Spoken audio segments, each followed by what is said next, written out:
નમસ્કાર વિદ્યાર્થી મિત્રો, ફરી એકવાર સ્વાગત છે સૌનું. દોસ્તો, આપણે આપણું પ્રકરણ નંબર 14 પૂરું કરી. હવે આજે શરૂ કરીએ પ્રકરણ નંબર 15, જૈવ વિવિધતા અને તેનું સંરક્ષણ.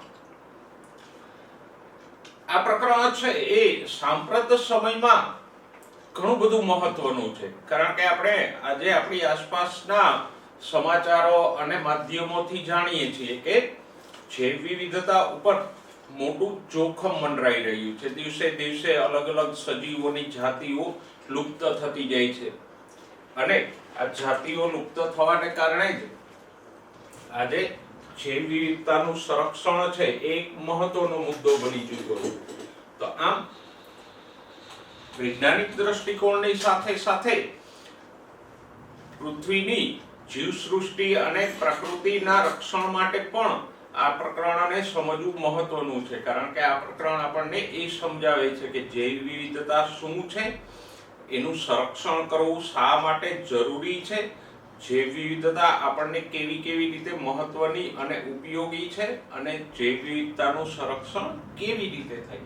તો સાંપ્રત સમયમાં પૃથ્વીમાં જીવાવરણ કે પ્રકૃતિની જે હાલત છે એને અનુલક્ષીને આ પ્રકરણ ખૂબ જ મહત્વનું છે. અને પ્રકરણનું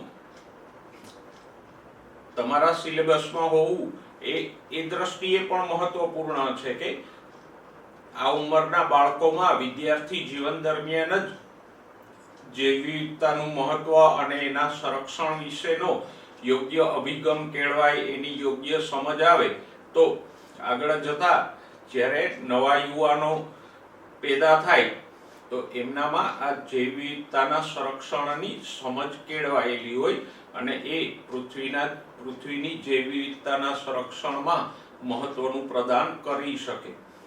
ઓકે, તો આમ બંને દ્રષ્ટિએ જીવ વિજ્ઞાનના દ્રષ્ટિકોણથી અને સાથે સાથે સાંપ્રત સમયમાં જૈવ વિવિધતાના સંરક્ષણના મહત્વ સંબંધે જાગૃતતા લાવવામાં પણ આ પ્રકરણ મહત્વનું છે.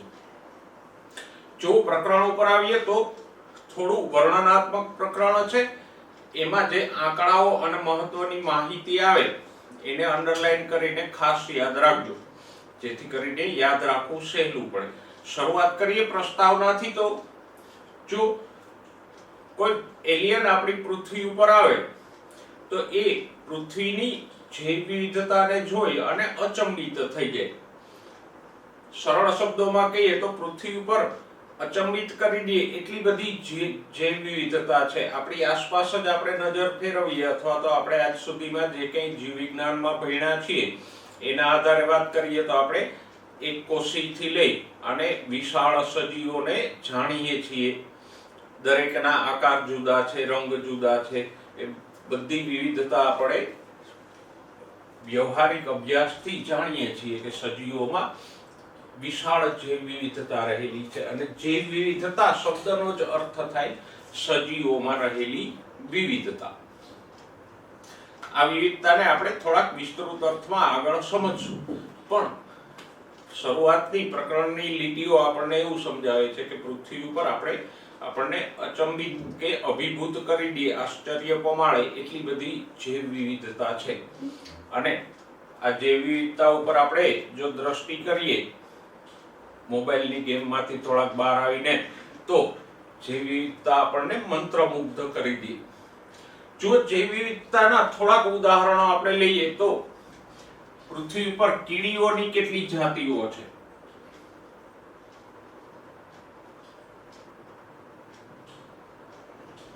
તો કે લગભગ 20,000 જેટલી જાતિઓ. અને આ જાતિઓ પણ એ છે કે જેને આપણે ઓળખીએ છીએ. પછી ભૃંગ કીટકો એટલે બીટલ્સ, જેને આપણે ઢાલિયું જીવડું કહીએ એ. તો આ ભૃંગ કીટકો કે ઢાલિયા જીવડાની કેટલી જાતિઓ છે? તો કે 3 લાખ જેટલી. ઓકે, આ બધા આંકડાઓને અંડરલાઈન કરજો. માછલીઓની કેટલી જાતિઓ આપણે ઓળખીએ છીએ? તો કે 28,000 જેટલી.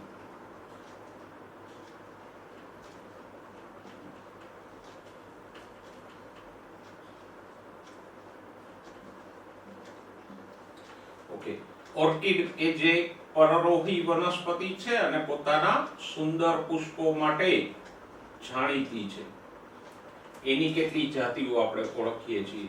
તો કે ઓર્કિડની પણ આપણે લગભગ 20,000 જેટલી જાતિઓને ઓળખીએ છીએ.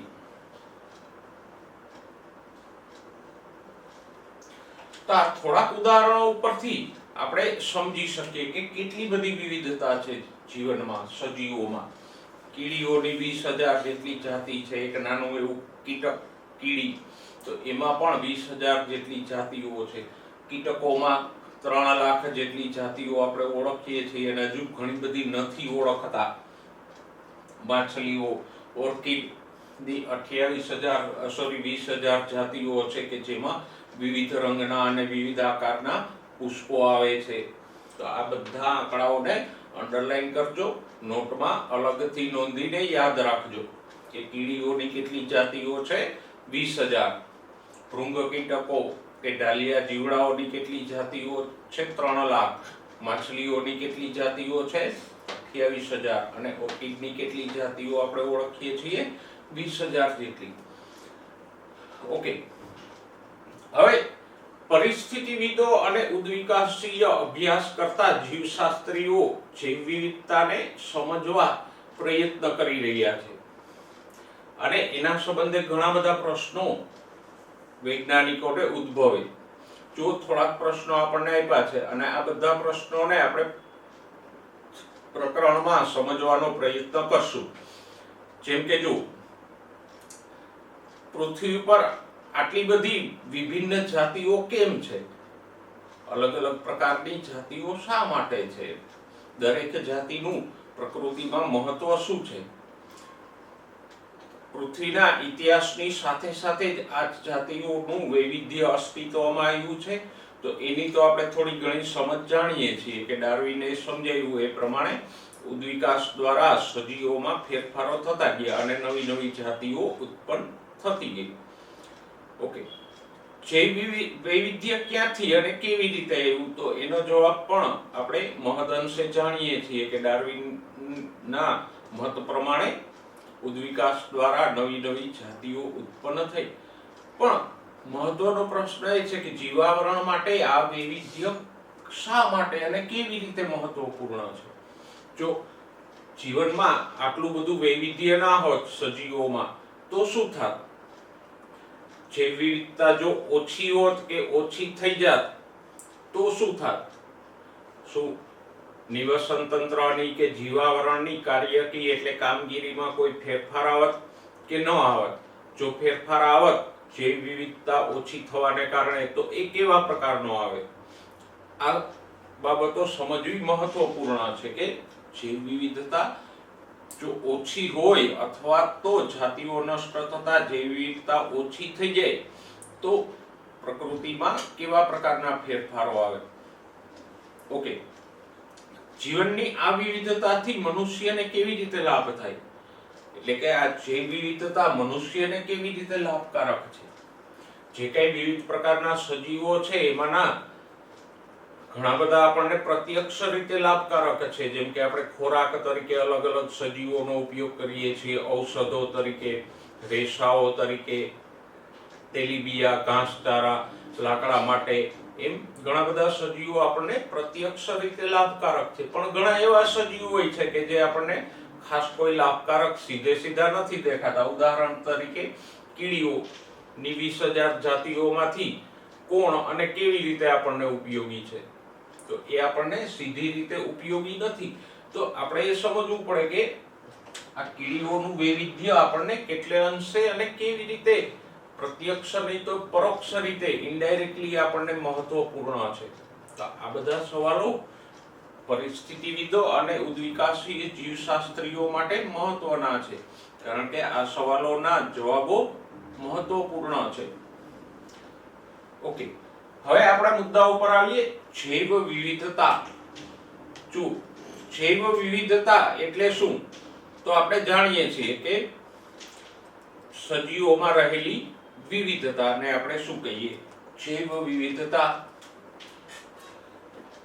જૈવ વિવિધતા એટલે આમ પ્રાથમિક દ્રષ્ટિએ આપણને સજીવોના કદ આકારમાં જે વિવિધતા દેખાય છે એટલું જ નહીં, પણ જૈવ વિવિધતાને વિસ્તૃત અર્થમાં સમજવા માટે આપણે 11મા ધોરણના પહેલા ચેપ્ટરમાંથી આયોજન કે જૈવિક સંગઠનના સ્તરોને યાદ કરીએ. જો એ સ્તરો કયા હતા? તો કે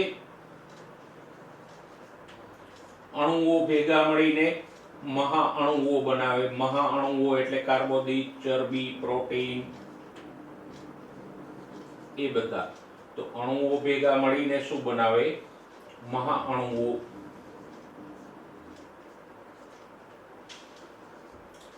આ મહાઅણુઓ ભેગા મળીને શું બનાવે? તો કે અંગિકાઓ, કોષની અંગિકાઓ.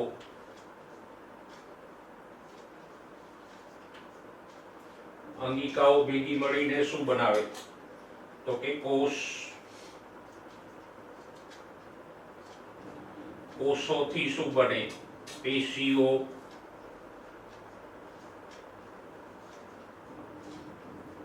પેશીઓથી અંગો રચાય.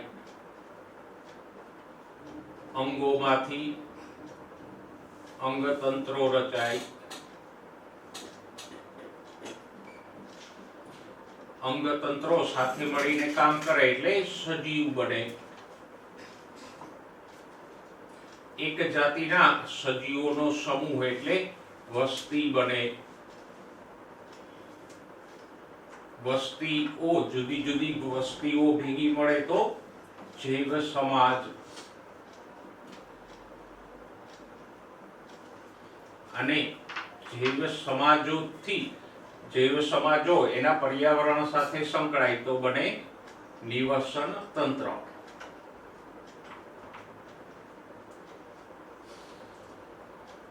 અને પૃથ્વી આખીના નિવસન તંત્રો ભેગા મળે તો બનશે જીવાવરણ.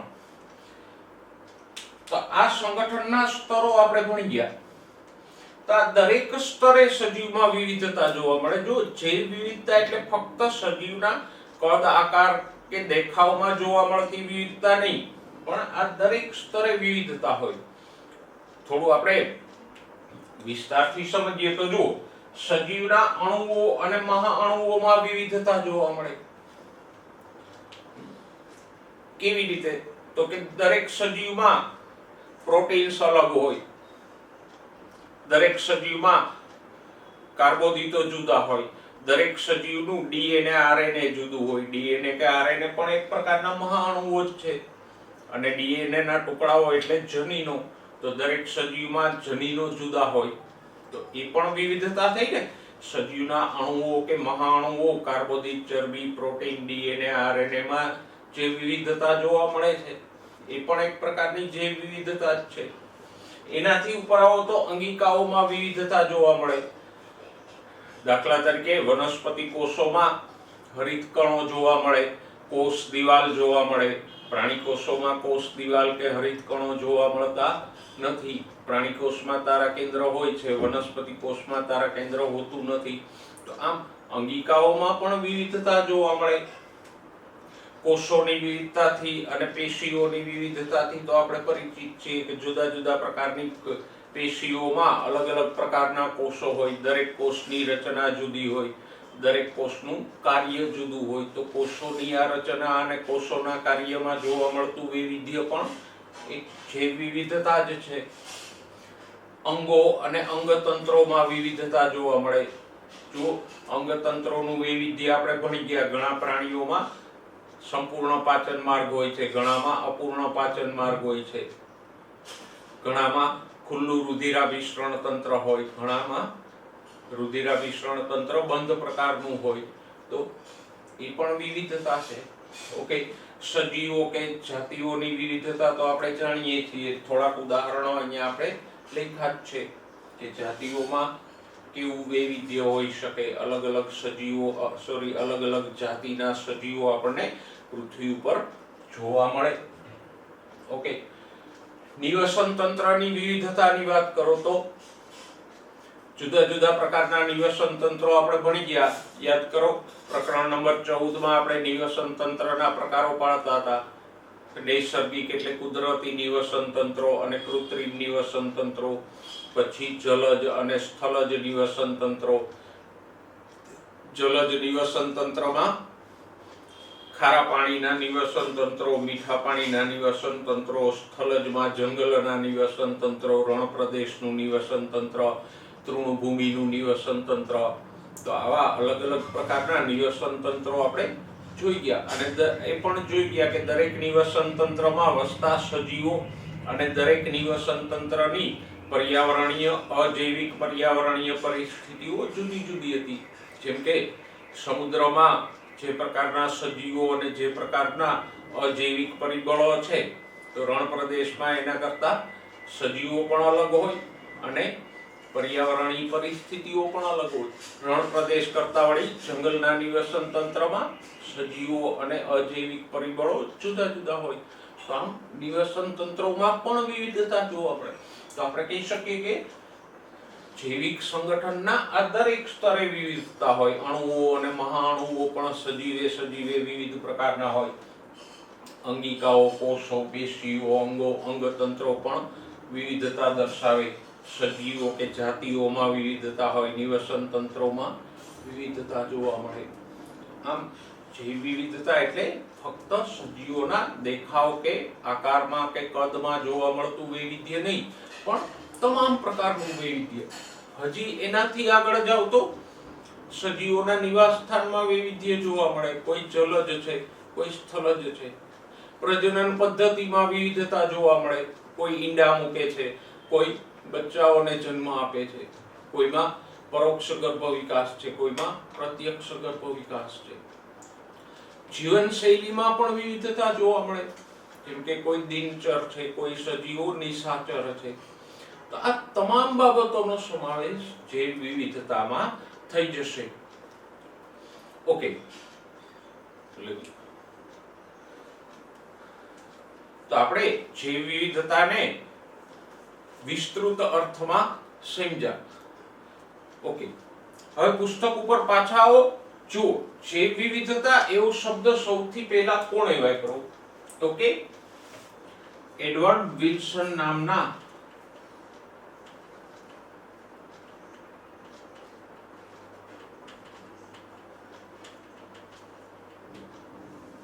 સામાજિક જીવ વિજ્ઞાની એટલે કે સોશિયો બાયોલોજિસ્ટ. અહીંયા સામાજિક જીવ વિજ્ઞાની કે સોશિયો બાયોલોજિસ્ટ એટલે જૈવ સમાજનો અભ્યાસ કરતો હોય એવો જીવ વિજ્ઞાની. આમ પેલો સામાજિક ને અસામાજિક એવો નહીં. એમ જીવ વિજ્ઞાનીઓમાં એડવર્ડ વિલ્સન સામાજિક હતો ને બાકીના અસામાજિક છે એમ નહીં, પણ જે જૈવ સમાજનો અભ્યાસ કરતો હોય એને શું કહીએ આપણે? Socio biologist. તો જૈવ વિવિધતા એવો શબ્દ સૌથી પહેલા કોણે પ્રયોજ્યો? એડવર્ડ વિલ્સને. અને એણે સંગઠનના જૈવિક સંગઠનના આ દરેક સ્તરે જૈવ વિવિધતાનો સમજ આપી. ઓકે, પણ આ બધા સ્તરે જૈવ વિવિધતાનો અભ્યાસ આપણે નથી કરતા, કારણ કે એ અભ્યાસ લાંબો પણ થઈ જાય અને એનું એટલું પરિણામ પણ ન મળે. મુખ્યત્વે 3 સ્તરે જૈવ વિવિધતાનો અભ્યાસ થાય.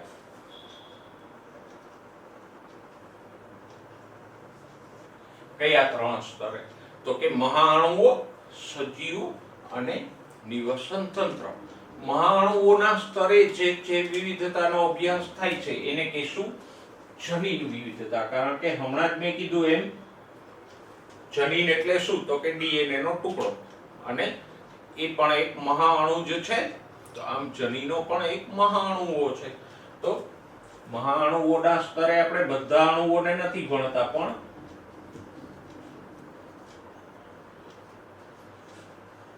જનીનિક વિવિધતા એ કયા સ્તરની છે?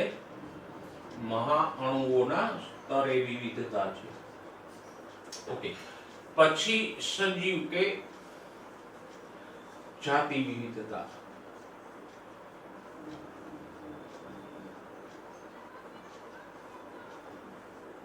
અને નિવસન તંત્રીય અથવા તો પરિસ્થિતિકીય વિવિધતા. એને માટે કોઈ પણ શબ્દ વપરાય.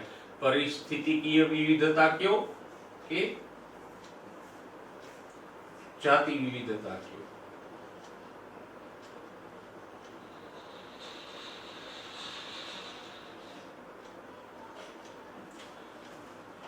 તો એડવર્ડ વિલ્સને જૈવ વિવિધતાના આ 3 આયામો આપ્યા. કયા? જનીનિક વિવિધતા, જાતિ વિવિધતા અને પરિસ્થિતિકીય વિવિધતા. ઓકે, તો હવે જોઈએ એડવર્ડ વિલ્સને આપેલા આ જૈવ વિવિધતાના 3 આયામો. એમાંથી સૌથી પહેલા આપણે વાત કરીએ જનીનિક વિવિધતાની. તો આપણે જાણીએ છીએ કે દરેક સજીવમાં કોષોની અંદર જનીનો આવેલા હોય. કોષ કેન્દ્રની અંદર ડીએનએ હોય અને ડીએનએ ના ટુકડાઓ જનીન તરીકે કામ કરે. તો સજીવોમાં જનીનોમાં ઘણું બધું વૈવિધ્ય જોવા મળે. જો એક જાતિ જનીનિક સ્તરે એના વિતરણ ક્ષેત્રમાં ખૂબ જ વિવિધતા દર્શાવી શકે. વાક્યને સમજો જરા. જનીન વિવિધતામાં પેલું કે એક જાતિ જનીનિક સ્તરે એના વિતરણ ક્ષેત્રમાં ખૂબ જ વિવિધતા ધરાવે. મતલબ કે કોઈ ચોક્કસ વિસ્તારમાં વસતી એક જ જાતિના સજીવોમાં પણ જનીન વિવિધતા હોઈ શકે. સરળ શબ્દોમાં વાક્યને કહીએ તો શું કહી શકાય? તો કે કોઈ એક જ વિસ્તારમાં વસતા એક જ જાતિના સજીવોમાં પણ જનીન વિવિધતા હોઈ શકે. એવું નહીં કે એક જાતિના સજીવો છે તો એમાં કોઈ વૈવિધ્ય નહીં હોય. એમ એક જ દાખલા તરીકે એક જ ગામના માણસો છે તો બધા એક જ જાતિના છે, પણ છતાંય દરેકના જનીનોમાં તો વિવિધતા હશે. જો એક ઉદાહરણ તમને આપ્યું છે, અંડરલાઈન કરજો. હિમાલયના ઘણા વિસ્તારોમાં એક ઉપયોગી ઔષધીય વનસ્પતિ ઉગે છે. કઈ છે? એનું નામ છે સર્પગંધા. અને એનું વૈજ્ઞાનિક નામ શું છે? રાઉલ્ફિયા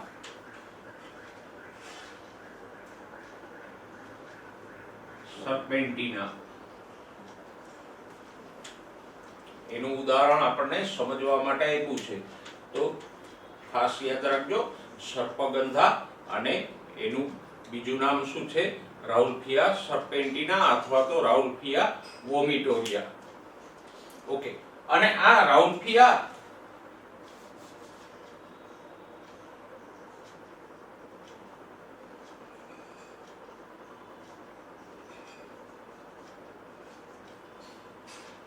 એક વિશિષ્ટ પ્રકારનું ઔષધીય તત્વ ઉત્પન્ન કરે. એનું નામ છે રિસર્પિન. ઓકે, આટલી વસ્તુ યાદ રાખો કે સર્પગંધાનું નામ શું છે અને એ કયું તત્વ ઉત્પન્ન કરે? રિસર્પિન. બરાબર? ઓકે, તો હવે વાંચો. તો કે રાઉલ્ફિયા વોમિટોરિયા દ્વારા દર્શાવાતી જનીનિક વિવિધતા એ એના દ્વારા ઉત્પાદિત સક્રિય રસાયણ રિસર્પિનની ક્ષમતા અને સાંદ્રતાના અર્થમાં કે સંબંધમાં વિવિધ હોઈ શકે. એટલે કે આ સર્પગંધા દ્વારા આ જે રિસર્પિન ઉત્પન્ન થાય છે તો એ દરેક છોડમાં આ રિસર્પિનનું પ્રમાણ અને સાંદ્રતા જુદી જુદી હોઈ શકે. શા માટે? તો કે સર્પગંધાના દરેક છોડમાં આ રિસર્પિન ઉત્પન્ન કરતા જનીનો વિવિધ પ્રકારના હોય, એમાં વૈવિધ્ય હોય. આટલું બધું અઘરું ઉદાહરણ આપણે ન સમજીએ તો સમજવા માટે આપણે થોડુંક સહેલું ઉદાહરણ લઈએ. જેમ કે શેરડી. તો શેરડીમાં ખાંડનું પ્રમાણ અને સાંદ્રતા અલગ અલગ હોય દરેક છોડમાં. શેરડીની વિવિધ વેરાયટીઓ છે તો દરેક વેરાયટીમાં ખાંડનું પ્રમાણ અને સાંદ્રતા જુદી જુદી હોઈ શકે. દરેકમાં એ એક સરખું નથી હોતું. જેમ સર્પગંધામાં રિસર્પિનનું પ્રમાણ અને સાંદ્રતા અલગ અલગ હોય એમ. શા માટે? તો કે જેમ સર્પગંધામાં જનીનોની વિવિધતાને કારણે રિસર્પિનનું પ્રમાણ બદલાય છે, એમ શેરડીમાં પણ જનીનિક વિવિધતાને કારણે ખાંડનું પ્રમાણ બદલાય છે. એવી જ રીતે મગફળીની જુદી જુદી વેરાયટીઓમાં તેલનું પ્રમાણ અને સાંદ્રતા જુદું જુદું હોય છે. કારણ તો કે દરેક વેરાયટીમાં જનીનોમાં વૈવિધ્ય જોવા મળે, જનીનોમાં જુદાપણું જોવા મળે છે. ઓકે, તો હવે શેરડી અને મગફળીના ઉદાહરણથી તમે આને સમજી ગયા છો, બરાબર. પણ ખાસ વૈજ્ઞાનિક નામ અને રિસર્પિન એને યાદ રાખજો. ઓકે, જનીન વિવિધતાને હજી થોડાક ડિટેલમાં સમજીએ તો એક જ જાતિમાં જુદી જુદી જનીન વિવિધતા જોવા મળે. ઉદાહરણ તરીકે જો મેન્ડલ અંકલ આપણને ભણાવી ગયા કે વટાણાની જાતિમાં ઊંચાઈ માટે અલગ અલગ છોડમાં બે પ્રકારના જનીનો હોઈ શકે, કેપિટલ ટી અને સ્મોલ ટી. કેપિટલ ટી વધુ ઊંચાઈ આપે છે, સ્મોલ ટી ઓછી ઊંચાઈ આપે છે. એવી જ રીતે પુષ્પોના રંગમાં પણ વૈવિધ્ય હોય વટાણાના છોડમાં. તો કોઈ છોડ કેપિટલ ટી ધરાવતો હોય, કોઈ સ્મોલ ટી ધરાવતો હોઈ શકે. તો બંને છોડ ભલે એક જ જાતિના છે પણ છતાંય એમાં જૈવ વિવિધતા તો છે જ. આગળ આપણે ભણશું કે એક છોડ વધુ ઊંચાઈ વાળો છે તો એમાં બે કેપિટલ ટી છે, જ્યારે બીજો છોડ જે વધુ ઊંચાઈ વાળો જ છે એટલી જ ઊંચાઈ ધરાવે છે પણ એના જનીનો કેપિટલ ટી અને સ્મોલ ટી છે. તો બંને છોડની ઊંચાઈ ભલે જુદી છે પણ બંનેમાં જનીનિક વિવિધતા તો છે. તો આમ એક જ જાતિના સજીવોમાં આવું જનીનોનું જુદાપણું કે વિવિધતા જોવા મળી શકે. ઓકે, અંડરલાઈન કરો. આવી રીતે જનીન વિવિધતાને આધારે ભારતમાં ચોખાની કેટલી વેરાયટીઓ છે? 50,000 જેટલી, કે જેના જનીનોમાં થોડો થોડો તફાવત છે. એવી જ રીતે કેરીની કેટલી વેરાયટીઓ છે જનીનિક વિવિધતા વાળી? તો કે 1,000 થી પણ વધારે. જરા યાદ કરજો, 1,000 થી વધારેમાંથી કેટલી વેરાયટીઓના તમે નામ સાંભળ્યા છે અને કેટલી વેરાયટીઓ તમે ખાધી છે. તો આમ જનીન વિવિધતા એટલે શું? તો કે સરળ રીતે કહીએ તો સજીવોના જનીનોમાં જોવા મળતું જુદાપણું. અલગ અલગ સજીવોમાં તો અલગ અલગ જનીનો હોય જ, પણ એક જ જાતિના સજીવોમાં પણ જનીનોનું વૈવિધ્ય જોવા મળે. ઓકે, નેક્સ્ટ જોઈએ જાતિ વિવિધતા. તો એ સમજાય એવું છે સરળતાથી. જુદી જુદી જાતિઓ, જેમ કે કીડીઓમાં જાતિ વિવિધતા કેટલી છે? તો કે 20,000 જેટલી જુદી જુદી જાતિઓ જોવા મળે. એક જંગલ લ્યો તો એમાં અલગ અલગ ઘણી જાતિઓ જોવા મળશે. વૃક્ષોની અનેક જાતિઓ હશે, ઘાસની જુદી જુદી જાતિઓ હશે, કીટકોની અનેક જાતિઓ હશે, લીલની, તૃણાહારીઓની ઘણી જાતિઓ હશે, સરીસૃપો, વિહંગ, સસ્તન, બધાની અલગ અલગ જાતિઓ કોઈ ચોક્કસ વિસ્તારમાં આપણને જોવા મળે. તો જાતિ વિવિધતા તો સમજી શકાય એવું છે. અંડરલાઈન કરજો ઉદાહરણને. પશ્ચિમ ઘાટના વિસ્તારોમાં ઉભયજીવીની જાતિઓ પૂર્વ ઘાટ કરતા વધારે જોવા મળે. મતલબ કે પશ્ચિમ ઘાટ એટલે ભારતનો પશ્ચિમ કિનારો, અરબી સમુદ્રના કિનારે જે વિસ્તાર આવેલો છે એ, અને પૂર્વ ઘાટ એટલે પૂર્વ તરફનો કિનારો, બંગાળની ખાડી તરફનો કિનારો. તો પૂર્વ ઘાટ કરતા પશ્ચિમ ઘાટના જંગલો વધારે સમૃદ્ધ અને ગીચ છે, ત્યાં વધારે વરસાદ પડે છે, માટે પશ્ચિમ ઘાટમાં ઉભયજીવીઓની જાતિ વિવિધતા વધારે છે. પૂર્વ ઘાટમાં ઉભયજીવીઓની જાતિ વિવિધતા ઓછી છે. ઓકે, ત્રીજો આયામ કે ત્રીજી વિવિધતા લઈએ પરિસ્થિતિકીય વિવિધતા, અથવા તો એને આપણે નિવસન તંત્રીય વિવિધતા પણ કહી શકીએ.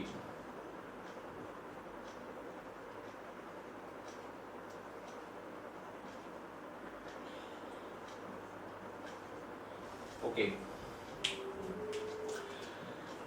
જો નિવસન તંત્રીય વિવિધતાની હમણાં જ આપણે થોડી વાર પહેલા ચર્ચા કરી ગયા કે દુનિયાના અલગ અલગ પ્રદેશોમાં અલગ અલગ પ્રકારના નિવસન તંત્રો જોવા મળે.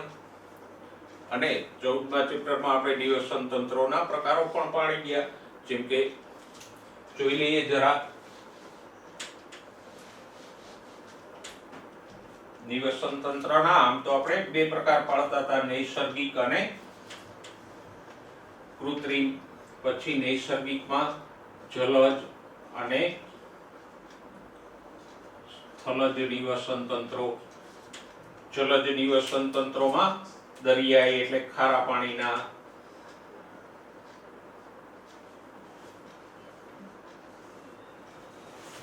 પછી મીઠા પાણીના, વેલાદનમુખી એટલે કે જ્યાં નદી અને સમુદ્ર મળતા હોય એ. એવી જ રીતે સ્થલજ નિવસન તંત્રમાં જંગલનું નિવસન તંત્ર, એના પછી તૃણભૂમિના નિવસન તંત્રો, રણ પ્રદેશનું નિવસન તંત્ર, ગુફાનું નિવસન તંત્ર. એવી જ રીતે આગળ કૃત્રિમ નિવસન તંત્રોની વાત કરો તો જુદા જુદા પાકના ખેતરો, નર્સરીઓ, પોલ્ટ્રી ફાર્મ, એ બધા પણ નિવસન તંત્રો છે. પછી પરવાળાના ટાપુઓના નિવસન તંત્રો કે જેને બેરિયર રીફ અથવા તો ખંડીય છાજલીઓ કહેવામાં આવે. પછી વેટલેન્ડ્સ એટલે કે કળણ ભૂમિ, ભેજયુક્ત ભૂમિ કે જ્યાં છીછરું પાણી હંમેશને માટે ભરાયેલું રહેતું હોય એવા વેટલેન્ડ્સ કે દલદલયુક્ત વિસ્તારો, દરિયા કિનારાના ક્ષારવાળા ખાડીના પ્રદેશો. આ બધામાં નિવસન તંત્રો અલગ અલગ છે અને દરેકમાં સજીવો પણ જુદા હોય, દરેકમાં અજૈવિક પરિસ્થિતિઓનું પણ વૈવિધ્ય જોવા મળે. ઓકે, એમાં પણ અંડરલાઈન કરો. જો ઘાસના મેદાનો વગેરેમાં નોર્વે જેવા સ્કેન્ડિનેવિયન દેશો કરતા ભારતમાં નિવસન તંત્રોનું વૈવિધ્ય વધારે છે. નોર્વે યુરોપના ઉત્તર ભાગમાં આવેલો ઠંડો પ્રદેશ છે એટલે ત્યાં મોસ્ટલી શંકુદ્રુમના જંગલો કે ટુંડ્ર પ્રદેશો જ છે અને આખા પ્રદેશમાં સ્કેન્ડિનેવિયન દેશો છે, નોર્વે, સ્વીડન વગેરે, તો એમાં બધા પ્રદેશોમાં સરખું ઠંડુ વાતાવરણ છે એટલે એક જ સરખું નિવસન તંત્ર જોવા મળે. પણ ભારતમાં નિવસન તંત્રોની વિવિધતા ઘણી બધી છે. જો હિમાલય જેવા ઊંચા પર્વતોમાં નાના નાના છોડવાળા ટુંડ્ર પ્રદેશો હોય, એનાથી નીચે આવો તો શંકુદ્રુમના જંગલો હોય. પશ્ચિમ ઘાટ કે પૂર્વોત્તર ભારત એટલે આસામ કે અરુણાચલ પ્રદેશમાં રેન ફોરેસ્ટ છે, વર્ષાવનો કે જ્યાં 12 મહિના પુષ્કળ વરસાદ પડે છે. દાર્જિલિંગનું નામ આપણે સાંભળ્યું છે. તો આમ ઠંડા પ્રદેશો, રેન ફોરેસ્ટ, રાજસ્થાન અને કચ્છના રણ પ્રદેશો, એનું નિવસન તંત્ર અલગ છે.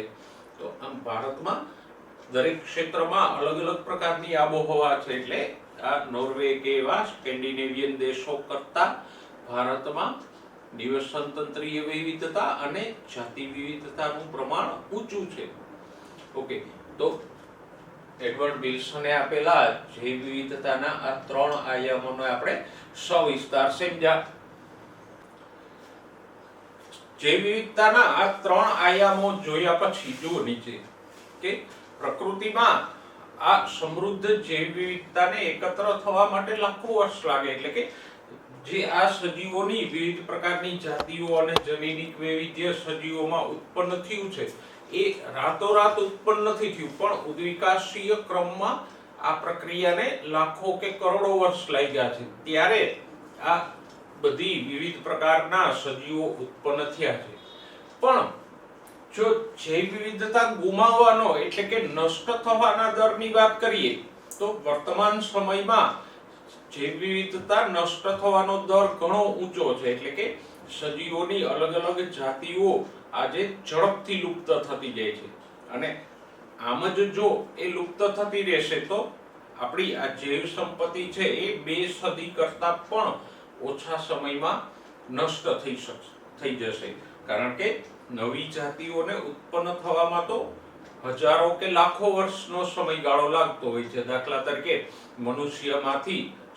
વાનરમાંથી મનુષ્ય બન્યો, મનુષ્યમાંથી વાનર નહીં પણ વાનરમાંથી મનુષ્ય ઉત્પન્ન થયો, તો એ ફેરફાર થતા લાખો વર્ષનો સમયગાળો લાગ્યો. તો આમ જાતિઓને ઉત્પન્ન થવામાં ઘણો બધો સમય લાગે છે. સામે જાતિઓ નષ્ટ થવાનો દર, આજે લુપ્ત થવાનો દર ઘણો બધો વધી ચૂક્યો છે. તો આ રેશિયોમાં આ પ્રમાણે જો જાતિઓ નષ્ટ થતી રહેશે તો 2 સદી કરતા ઓછા સમયમાં આપણી જે જાતિ વિવિધતા કે જૈવ વિવિધતા છે એ લુપ્ત થઈ જશે. કારણ કે જૈવ વિવિધતા અને એના સંરક્ષણ સંબંધે આજકાલ આપણે જાણીએ છીએ કે માનવ પ્રવૃત્તિઓ અને ઔદ્યોગિક વિકાસને કારણે ઘણી બધી જાતિઓ નષ્ટ થઈ છે, જંગલો નષ્ટ થતા જાય છે. તો જંગલોમાં રહેતા સજીવોની જાતિઓ દિન પ્રતિદિન નષ્ટ થતી જાય છે.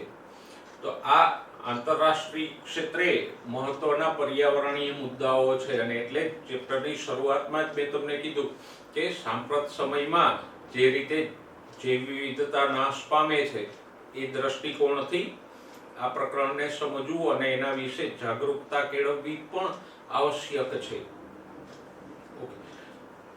જો સમગ્ર વિશ્વમાં આજે જૈવ વિવિધતા ઉપર ઘણી બધી ચર્ચા થાય છે અને હવે લોકો સામાન્યતઃ એ સમજવા માંડ્યા છે કે આ ગ્રહ ઉપર એટલે કે પૃથ્વી ઉપર આપણી ચિરંજીવિતા અને સુખાકારી, આપણી એટલે વ્યક્તિગત રીતે આપણી નહીં પણ માનવ જાતની ચિરંજીવિતા, મતલબ કે માનવ જાતને જો આ ગ્રહ ઉપર ટકી રહેવું હોય અને સુખાકારી એટલે કે સુખેથી જીવવું હોય તો જૈવ વિવિધતા આપણા માટે મહત્વની છે. કારણ કે જો સજીવોનું આ વૈવિધ્ય નહીં રહે તો પછી માનવ જાતનું અસ્તિત્વ પણ જોખમમાં મુકાશે અને એની સુખાકારી એટલે કે એનું જીવનનું સુખ છે એ પણ જોખમમાં મુકાશે. કારણ કે પર્યાવરણ બગડશે તો મનુષ્યને પણ નુકસાન થશે. તો આમ જૈવ વિવિધતા એ માનવ જાતના અસ્તિત્વ માટે અને એની સુખાકારી માટે પણ મહત્વનું છે. હવે જો તમારા પુસ્તકમાં આપ્યો છે મુદ્દો નંબર 15.1.1 પૃથ્વી પર તથા ભારતમાં કેટલી જાતિઓ છે. પણ આપણે બેને અલગ અલગ રીતે ભણશું કે પૃથ્વી ઉપર જૈવ વિવિધતા અને ભારતમાં જૈવ વિવિધતા. અને અહીંયા આપણે જનીનિક વિવિધતા કે પરિસ્થિતિકીય વિવિધતાની વાત નહીં કરીએ, જાતિઓને અનુલક્ષીને આપણે વાત કરશું કે પૃથ્વી ઉપર જૈવ વિવિધતા કેવી છે અને ભારતમાં જૈવ વિવિધતા કેવી અને કેટલી છે. તો એ પહેલા પૃથ્વી ઉપર જૈવ વિવિધતા. જો એમાં એક મોટો પ્રશ્ન એ છે કે ઘણી બધી જાતિઓને હજુ સુધી આપણે ઓળખતા જ નથી કે એને વર્ગીકૃત કરી જ નથી શક્યા.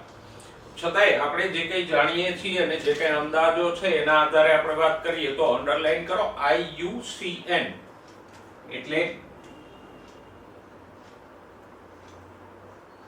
IUCN એનું ફૂલ ફોર્મ યાદ રાખજો, international union for conservation of nature and natural resources. International union for conservation of nature and natural resources. ગુજરાતીમાં કહીએ તો નેચર એટલે પ્રકૃતિ અને નેચરલ રિસોર્સિસ એટલે પ્રાકૃતિક સ્ત્રોતો.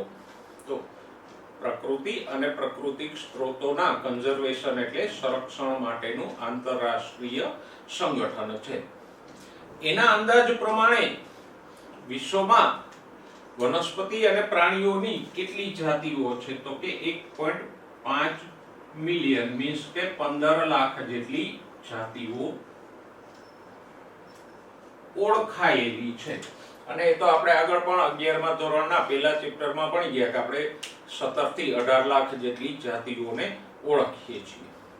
પણ અહીંયા મહત્વનો પ્રશ્ન એ છે કે આ જે 15 કે 17 લાખ જાતિઓ આપણે ઓળખીએ છીએ એના કરતા વધારે જાતિઓ હજુ એવી છે કે જેને આપણે ઓળખતા નથી. આપણે મીન્સ કે વૈજ્ઞાનિકો ઓળખતા નથી, શોધાયેલી નથી, એનું વર્ગીકરણ નથી થયું, એનું નામકરણ નથી થયું. તો આપણે કુલ જીવસૃષ્ટિનો ઘણો બધો ઓછો હિસ્સો ઓળખીએ અને જાણીએ છીએ. આના કરતાંય વધારે જાતિઓને શોધવાની, એનું વર્ણન અને વર્ગીકરણ કરવાનું બાકી છે.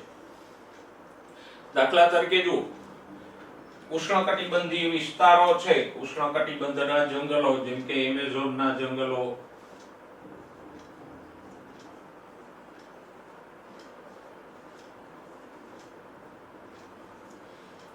કે જ્યાં બારે માસ વરસાદ પડે છે અને પુષ્કળ પ્રમાણમાં સજીવોની વિવિધતા જોવા મળે છે.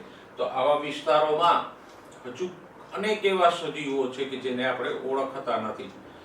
હા, સમશીતોષ્ણ કટિબંધ કે રણ પ્રદેશો છે જ્યાં જે વિવિધતા ઓછી છે ત્યાં આપણે ઘણા બધા સજીવોને જાણીએ છીએ, ત્યાં મોટાભાગની જાતિઓને આપણે ઓળખીએ છીએ કારણ કે ત્યાં જે વિવિધતા ઓછી છે. આ રણ પ્રદેશો કે સમશીતોષ્ણ પ્રદેશોમાં એટલી સજીવોની ગીચતા પણ નથી અને ત્યાં પહોંચવું પણ પ્રમાણમાં સરળ છે. પણ ઉષ્ણકટિબંધના જંગલો કે જ્યાં વિશાળ વિવિધતા છે સજીવોની અને એના ઘણા વિસ્તારોમાં પહોંચવું પણ મુશ્કેલ છે, તો એવા વિસ્તારોમાં હજુ ઘણી બધી જાતિઓને આપણે શોધી નથી શક્યા, ઓળખી નથી શક્યા. ઓકે, જીવ વિજ્ઞાનીઓ મોટે ભાગે કીટકોની વિવિધતા ઉપરથી અંદાજ માંડે કારણ કે કીટકો છે એ સજીવોનો સૌથી મોટો સમૂહ છે. પૃથ્વી ઉપર સૌથી વધારે જાતિઓ હોય તો કીટકોની આપણે ઓળખી શક્યા છીએ અને શોધી શક્યા છીએ. તો કીટકોના આ કંટાળાજનક તો ન કહેવાય પણ થકવી નાખે એવા વિશાળ અભ્યાસ દ્વારા આંકડાકીય તુલના કરી અને બીજી જાતિઓનું ગુણોત્તર પ્રમાણ જીવ વિજ્ઞાનીઓ માંડે એટલે કે કીટકોની જે જાતિઓ નવી મળે છે એના આધારે બીજા સજીવોની જાતિઓનો અંદાજ જીવ વિજ્ઞાનીઓ માંડે છે. તો એ કેટલો થાય છે? તો કે ઘણા જીવ વૈજ્ઞાનિકો એવું માને છે કે 2 કરોડ જાતિઓ હશે, ઘણા એવું માને છે કે 5 કરોડ જાતિઓ પૃથ્વી ઉપર હશે. ઓકે, પણ અંડરલાઈન કરો, રોબર્ટ મે નામના જીવ વિજ્ઞાની દ્વારા જે અંદાજ માંડવામાં આવ્યો છે વધારે સંતુલિત અને સચોટ ગણાય છે અને રોબર્ટ મેના અંદાજ પ્રમાણે કેટલી જાતિઓ હશે પૃથ્વી ઉપર?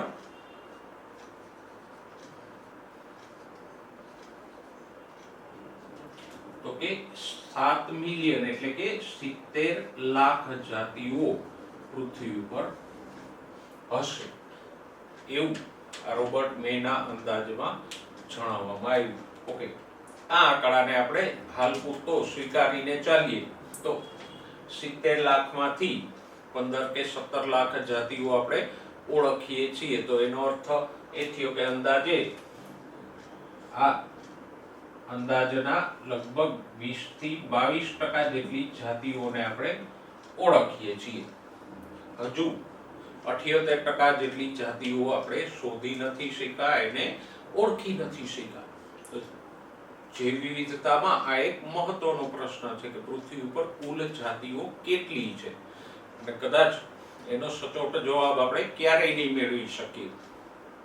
ઓકે, જો ઉપલબ્ધ જે જાતિઓ છે એનું વિશ્લેષણ કરીએ તો વર્તમાન સમયમાં જે જાતિઓ છે એની 70% કરતા વધારે પ્રાણીઓની જાતિઓ છે. એટલે કે કુલ જે જાતિઓ નો અંદાજ છે એ સજીવોની કુલ જાતિઓ પૈકી 70% તો પ્રાણી જાતિઓ છે.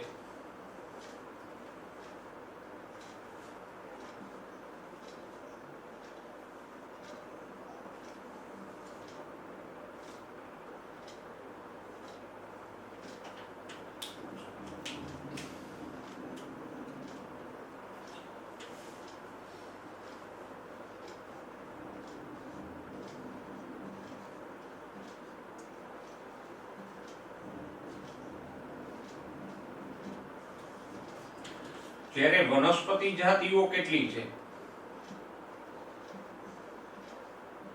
તો કે કુલ જાતિઓના 22% જેટલી, એટલે કે પ્રાણીઓની જાતિઓ વધારે છે, વનસ્પતિઓની જાતિઓ ઓછી છે. બાકીની 8%માં બેક્ટેરિયા, પ્રજીવો વગેરેની જાતિઓનો સમાવેશ થઈ જાય. ઓકે, હવે પ્રાણીઓમાં પણ આપણે હમણાં વાત કરી એમ કીટકો સૌથી વધારે સમૃદ્ધ જાતિ છે. તો કુલ પ્રાણી જાતિની 70% કીટકો છે. એટલે કે પૃથ્વી ઉપરના કુલ 10 પ્રાણીઓમાંથી 7 કીટકો છે. 10 જાતિઓ લ્યો તો એમાંથી 7 કીટકો હોય, અથવા તો 100 જાતિ એ 70 જાતિઓ કીટકની છે. હવે હિસાબ માંડો તો કુલમાંથી 70% પ્રાણીઓ છે ને એના 70%, તો આપણે કહી શકીએ કુલ જાતિના 49%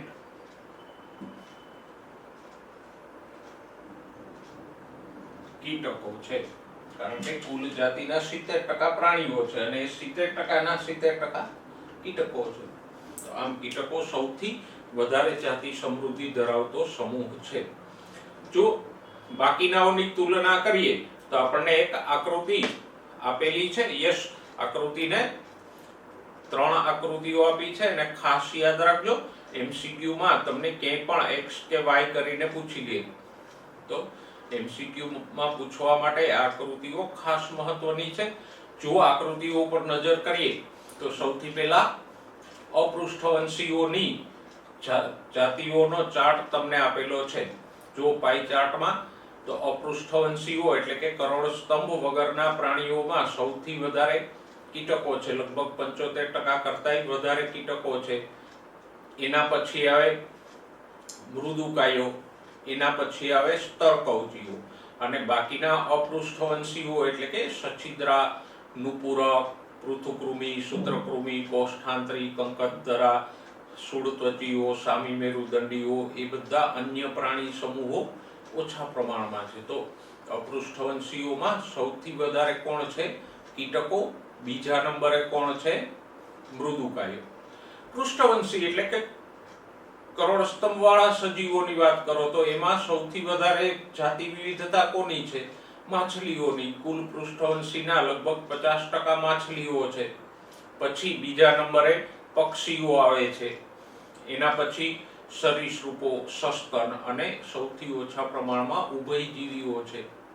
ઓકે, વનસ્પતિની જાતિ વિવિધતાની વાત કરીએ તો વનસ્પતિઓમાં પણ સૌથી વધુ પ્રમાણ કોનું છે? આવૃત બીજધારીઓ. પછી આવે ફૂગ, એના પછી આવશે લીલ, દ્વિઅંગી, ત્રિઅંગીઓ અને લાઇકેન્સની જાતિઓ એકદમ ઓછી છે. તો આ જે 3 પાઈ ચાર્ટ્સ આપણને આપેલા છે એને ખાસ યાદ રાખજો. મેં કીધું એમ આમાંથી કોઈ પણ જગ્યાએ તમને x કે y કરીને પૂછી શકે કે આપેલી આકૃતિમાં x શું દર્શાવે છે? માછલીઓની જાતિ વિવિધતા, મૃદુકાયોની જાતિ વિવિધતા, સસ્તનોની જાતિ વિવિધતા કે આવૃત બીજધારીની જાતિ વિવિધતા. એટલે ત્રણેય આકૃતિઓને સારી રીતે યાદ રાખજો MCQ માટે, અને આની ઉપરથી આપણને એ પણ અંદાજ મળે કે પૃથ્વી ઉપર કયા સજીવોનું પ્રમાણ વધારે છે. જેમ કે અપૃષ્ઠવંશીઓમાં કીટકોનું પ્રમાણ વધારે છે, બીજા નંબરે મૃદુકાયો છે, પૃષ્ઠવંશીઓમાં માછલીઓનું પ્રમાણ વધારે છે, વનસ્પતિઓમાં આવૃત બીજધારીઓ અને ફૂગનું પ્રમાણ વધારે છે, લાઇકેનનું પ્રમાણ ઓછું છે. તો આવા બધા અંદાજો પણ આપણને આની ઉપરથી મળી શકે. તો આપણે આ આકૃતિઓ અને આંકડાઓની મદદથી પૃથ્વી ઉપરની જાતિ વિવિધતાની ચર્ચા કરી. ઓકે, આકૃતિની નીચે જુઓ, આદિકોષ કેન્દ્રી સજીવો એટલે બેક્ટેરિયા જે અને નીલહરિત લીલ.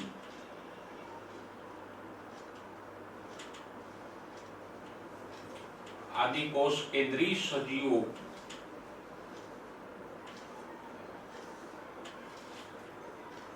યાદ કરો, ધોરણ 11 નું પહેલું અને બીજું ચેપ્ટર કે જેમાં આપણે વીટેકરની વર્ગીકરણ પદ્ધતિ ભણતા હતા, અને વીટેકરે પોતાની પહેલી સૃષ્ટિ મોનેરામાં આદિકોષ કેન્દ્રી સજીવોનો સમાવેશ કર્યો હતો. ઓકે, હજારો વર્ષ પહેલાની વાત છે. તો આદિકોષ કેન્દ્રીઓની જાતિ વિવિધતા સંબંધે હજુ આપણે કંઈ વિશેષ જાણતા નથી. એમાં પણ ખાસ કરીને બેક્ટેરિયાઓની જાતિ વિવિધતાઓ વિશે જીવ વિજ્ઞાનીઓને કોઈ ચોક્કસ ખાતરી નથી કે બેક્ટેરિયાઓની કેટલી જાતિઓ હશે. કારણ તો કે પરંપરાગત વર્ગીકરણ છે એના દ્વારા બેક્ટેરિયાની પ્રજાતિ કે જાતિ નક્કી કરવી મુશ્કેલ થાય, કારણ કે બેક્ટેરિયાઓ બાહ્ય લક્ષણોમાં ઘણી બધી સમાનતા ધરાવે. એટલે જે પરંપરાગત આપણી વર્ગીકરણ પદ્ધતિઓ છે એના દ્વારા આપણે બેક્ટેરિયાઓની પ્રજાતિ ને જાતિ ઓળખી ન શકીએ. બાહ્ય લક્ષણોમાં તો કેટલા બધા બેક્ટેરિયા એક સરખા આકારના અને કદના હોય. તો બેક્ટેરિયાના આ જાતિ વૈવિધ્યને જાણવા માટે અંડરલાઈન કરો જૈવ રાસાયણિક કે આણ્વીય માપદંડો અપનાવવામાં આવે. એટલે કે બેક્ટેરિયા બે એક સરખા બેક્ટેરિયા વચ્ચે સમાનતા છે કે જુદાપણું છે એ જાણવા માટે એના આણ્વિક કે જૈવ રાસાયણિક મતલબ કે એમાં રહેલા રસાયણો કે અણુઓનો અભ્યાસ કરવો પડે. ઘણીવાર એક જ સરખા દેખાતા બે બેક્ટેરિયાઓ અલગ અલગ અણુઓ પેદા કરતા હોય. બંનેના જનીનો પણ જુદા જુદા હોય. બંને દ્વારા થતી રાસાયણિક પ્રક્રિયાઓમાં તફાવત હોય. તો બેને આપણે અલગ જાતિના ગણીએ ભલે દેખાવમાં સરખા હોય. પણ આવી રીતે આણ્વિક કે જૈવ રાસાયણિક અભ્યાસ કરવો એકદમ કંટાળાજનક, બહુ લાંબો સમય અને મહેનત માંગી લે એવો છે. એટલે જે બેક્ટેરિયાઓ આપણને કોઈને કોઈ રીતે સ્પર્શે છે, જેમ કે લાભકારક હોય કે દાખલા તરીકે દૂધમાંથી દહીં બનાવતા બેક્ટેરિયા અથવા તો રોગ પેદા કરતા બેક્ટેરિયાઓ છે, એની જાતિઓ ને પ્રજાતિઓ આપણે ઓળખીએ છીએ. પણ બાકીના બેક્ટેરિયાઓની જાતિ પ્રજાતિઓ હજુ સુધી શોધી શકાણી નથી. કારણ કે એને શોધવા માટે આણ્વિક કે જૈવ રાસાયણિક અભ્યાસ કરવો પડે. તો આ જે કાંઈ અંદાજો આપણે જાતિઓના માંડ્યા છે એમાં ક્યાંય આ આદિકોષ કેન્દ્રીયોનો સમાવેશ થતો નથી. ઓકે, તો આટલી સ્પષ્ટતા આપણે પૃથ્વી ઉપરની જાતિ વિવિધતા વિશે કરી. હવે જો બાજુના પાના ઉપર ભારતમાં જૈવ વિવિધતા, ત્યાં તમને કોઈ ટાઇટલ નથી આપ્યું પણ ત્યાં લખી લેજો. એટલે બંને મુદ્દાઓ અલગ થઈ જાય કે વિશ્વમાં કે પૃથ્વી ઉપરની જૈવ વિવિધતા અને ભારતની જૈવ વિવિધતા, બંને મુદ્દા જુદા થઈ જાય. થિયરીમાં પૂછે કે ભારતમાં જૈવ વિવિધતા વર્ણવો તો આપણને ખ્યાલ રહીએ કે અહીંથી આટલો પેરેગ્રાફ આપણે લખવાનો, અને MCQ માં પૂછે તો પણ જુદા મુદ્દાઓ હોય તો સહેલાઈથી આપણે યાદ રાખી શકીએ. એટલે ઉપર એક ટાઇટલ લખી લ્યો, ભારતમાં જાતિ વિવિધતા અથવા જૈવ વિવિધતા. અંડરલાઈન કરો. ભારત વિશ્વના કુલ જમીન વિસ્તારનો કેટલો ભાગ ધરાવે છે? તો કે ફક્ત 2.4%.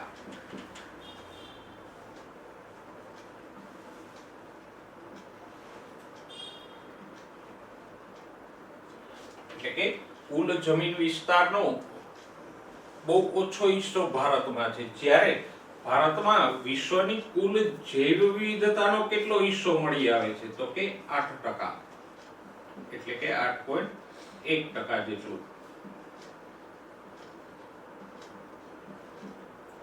તો આપણે કહી શકીએ કે ભારતમાં જૈવ વિવિધતા વધારે છે. વિસ્તારની સાપેક્ષે જૈવ વિવિધતા ઘણી સમૃદ્ધ છે. રેશિયો જુઓ તો 2.4% જમીન વિસ્તાર છે, તો પછી વિશ્વની કુલ જાતિની 2.4% જાતિઓ જ ભારતમાં હોવી જોઈએ, પણ એવું નથી. જાતિઓ વધારે છે. અને અંડરલાઈન કરો, ભારત વિશ્વના 12 સમૃદ્ધ જૈવ વિવિધતા ધરાવતા દેશો પૈકીનો એક છે. ભારતમાં જે જાતિઓ ઓળખાય છે એનો અંદાજ આપ્યો છે, એને પણ અંડરલાઈન કરો. ભારતમાં 45,000 જેટલી વનસ્પતિ જાતિઓ ઓળખાયેલી છે. એના 2 ગણાથી વધુ એટલે કે 90,000 જેટલી પ્રાણીઓની જાતિઓ ઓળખાયેલી છે. અને રોબર્ટ મેના અંદાજ પ્રમાણે આપણે વાત કરી કે રોબર્ટ મેનો અંદાજ કેટલો છે? તો કે વિશ્વમાં 70 લાખ જાતિઓનો અંદાજ છે. અને એ 70 લાખમાંથી 15-17 લાખ એટલે કે ફક્ત 22% ને આપણે ઓળખીએ છીએ. તો એ જ અંદાજ આપણે આમાં પણ લગાવીએ કે ભારતમાં 45,000 જાતિઓ ઓળખાયેલી છે, તો એને આ 22% ગણી અને કુલ અંદાજ માંડીએ તો અંડરલાઈન કરો, ભારતમાં 1 લાખથી વધારે વનસ્પતિ જાતિઓ એવી હશે કે જેને હજુ સુધી આપણે શોધી કે ઓળખી નથી શક્યા. એવી જ રીતે પ્રાણીઓની 90,000 જેટલી જાતિઓ છે. 90,000 ને આપણે 22% ગણીને અંદાજ માંડીએ તો 3 લાખ કે એનાથી વધારે જાતિઓ એવી છે કે જેને આપણે હજુ સુધી ઓળખી નથી શક્યા. આમ ભારત જૈવ વિવિધતાની દ્રષ્ટિએ સમૃદ્ધ છે. એમાં મહત્વની બાબતો યાદ રાખજો કે ભારતમાં જમીન વિસ્તાર કેટલો છે, જૈવ વિવિધતા કેટલી છે, વનસ્પતિ જાતિઓ ઓળખાયેલી કેટલી છે 45,000, પ્રાણી જાતિઓ ઓળખાયેલી કેટલી છે 90,000 થી વધારે, કેટલી વનસ્પતિ જાતિઓ હજુ વણ ઓળખાયેલી છે 1 લાખ થી વધારે, અને કેટલી પ્રાણી જાતિઓ હજુ સુધી વણ ઓળખાયેલી છે ભારતમાં 3 લાખ થી વધારે. ઓકે, હવે અહીંયા પ્રશ્ન એ થાય કે ભાઈ વર્ગીકરણ અને સજીવોની ઓળખ તો લગભગ 200 કરતાંય વધારે વર્ષોથી થઈ છે. એરિસ્ટોટલ થી માંડીને લિનિયસ અને બેન્થામ, હુકર ને વિટેકર સુધીના વર્ગીકરણ શાસ્ત્રીઓને આપણે ભણી ગયા. તો આટલા વર્ષોથી વર્ગીકરણ અને સજીવોની ઓળખ ઉપર જીવ વિજ્ઞાનમાં કામ થાય છે, તો છતાંય આ સજીવોને ઓળખવાના કેમ હજુ બાકી છે? જીવ વિજ્ઞાનીઓ કરે છે શું, એમ કેમ પૂરું કામ કરતા નથી? આજ સુધીમાં આટલી જાતિઓ ઓળખવાની બાકી કેમ છે? મંજીરા વગાડે છે? ના, વર્ગીકરણ એ અઘરો મુદ્દો છે. આપણે જેટલું સમજીએ છીએ એટલું સરળ નથી કે કોઈ સજીવનું વર્ગીકરણ કરવું. દાખલા તરીકે જો આપણને કોઈ એક નવો સજીવ મળે અને મળતા જ રહીએ છે. ઉદાહરણ તરીકે સમુદ્રમાંથી આપણને કોઈ નવી માછલી મળી, અથવા તો જંગલમાંથી કોઈ કીટક મળ્યું, તો એનું વર્ગીકરણ કરવા માટે, એની જાતિ પ્રજાતિ નક્કી કરવા માટે ઘણો અભ્યાસ કરવો પડે. આ માછલી કે કીટકની પહેલા તો અંતસ્થ રચના ભણો, એનું દરેક તંત્ર, એનું પાચન તંત્ર કેવું છે, ઉત્સર્જન તંત્ર કેવું છે, પરિવહન તંત્ર કેવું છે, એની બાહ્ય રચના કેવી છે, એ બધાનો અભ્યાસ કરો. ઓકે, પછી એનું જીવન ચક્ર ભણો કે એ પ્રજનન કેવી રીતે કરે છે, ખોરાક શું લે છે, ક્યાં રહે છે. તો આ બધાનો અભ્યાસ કરવામાં ઘણો બધો સમય લાગે. કોઈ જંગલમાં ગયા અને નવી વનસ્પતિ મળી, તો એ વનસ્પતિનું કુળ કયું છે, એની પ્રજાતિ કઈ છે, એની જાતિ કઈ થશે, એ જાણવું હોય તો એ છોડને એના બાહ્ય લક્ષણો, મૂળ પ્રકાર પર્ણના લક્ષણો ભણવા પડે. જેમ આપણે 11મા ધોરણમાં કુળના લક્ષણો ભણ્યા હતા, એના પુષ્પીય લક્ષણો ભણવા પડે, એના ફળના પ્રકારો જાણવા પડે, એના બીજ વિશે અભ્યાસ કરવો પડે. તો આ બધો અભ્યાસ કરો તો એમાં સમય લાગે. દાખલા તરીકે આપણે જ્યારે જંગલમાં ગયા અને આપણને નવો છોડ મળ્યો, એ સમયે એમાં પુષ્પો નથી, તો શું કરવાનું? ત્યાં આપણે વારંવાર જવું પડે એ જગ્યાએ. એ છોડમાં પુષ્પો આવે એની રાહ જોવી પડે. એમાં પુષ્પો આવે ત્યારે પુષ્પોના લક્ષણોના આધારે આપણે વર્ગીકરણ કરી શકીએ.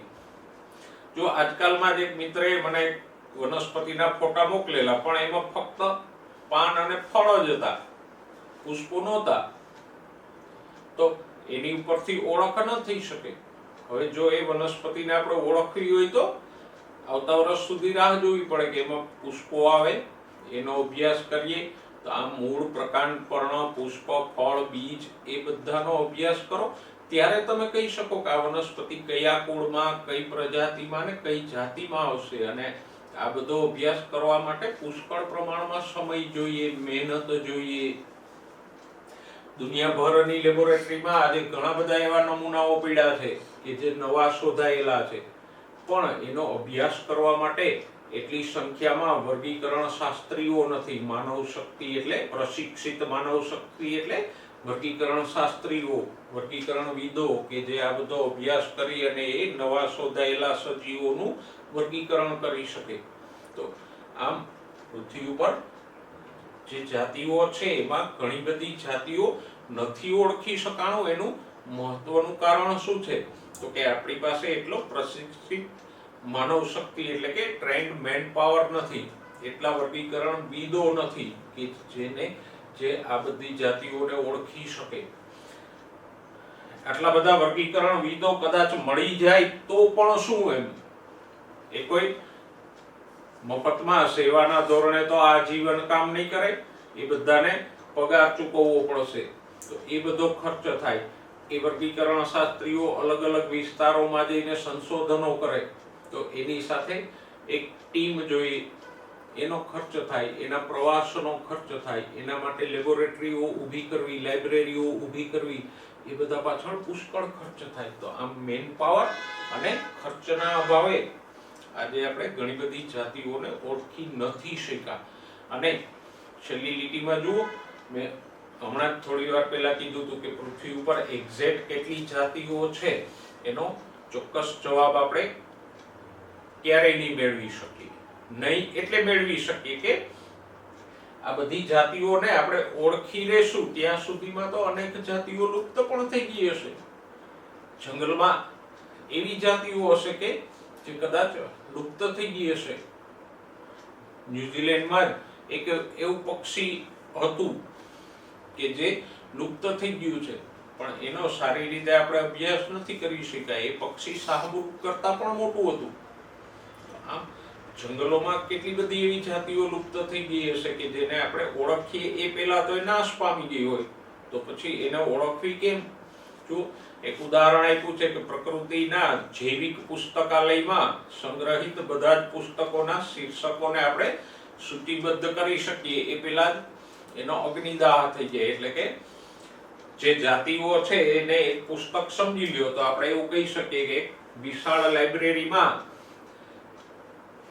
હજારો પુસ્તકો છે, પણ એ બધા પુસ્તકોના ટાઇટલોને આપણે લિસ્ટ કરી શકીએ એ પહેલા જ એમના ઘણા બધા પુસ્તકો લુપ્ત એટલે કે બળી જાય. તો પછી આપણને ક્યારેય નથી ખબર પડવાની કે આ લાઇબ્રેરીમાં કેટલા અને કયા પુસ્તકો હતા. એમ આપણે ક્યારેય નહીં જાણી શકીએ કે પૃથ્વી ઉપર એક્ઝેક્ટ કેટલી જાતિઓ અને કઈ કઈ જાતિઓ છે કે હતી. આમ જાતિ વિવિધતા વિશે આપણે વિસ્તૃત ચર્ચા કરી, અને એમાં મહત્વનો પ્રશ્ન એ છે કે જાતિ વિવિધતાને ઓળખવાની હજી આપણે ઘણી બધી બાકી છે. ઓકે, નેક્સ્ટ ટાઈમ જૈવ વિવિધતાની પેટર્નો કે પ્રતિરૂપોની ચર્ચા સાથે ફરીવાર મળીશું દોસ્તો. ત્યાં સુધી સ્વસ્થ રહો, મસ્ત રહો અને ભણવામાં વ્યસ્ત રહો.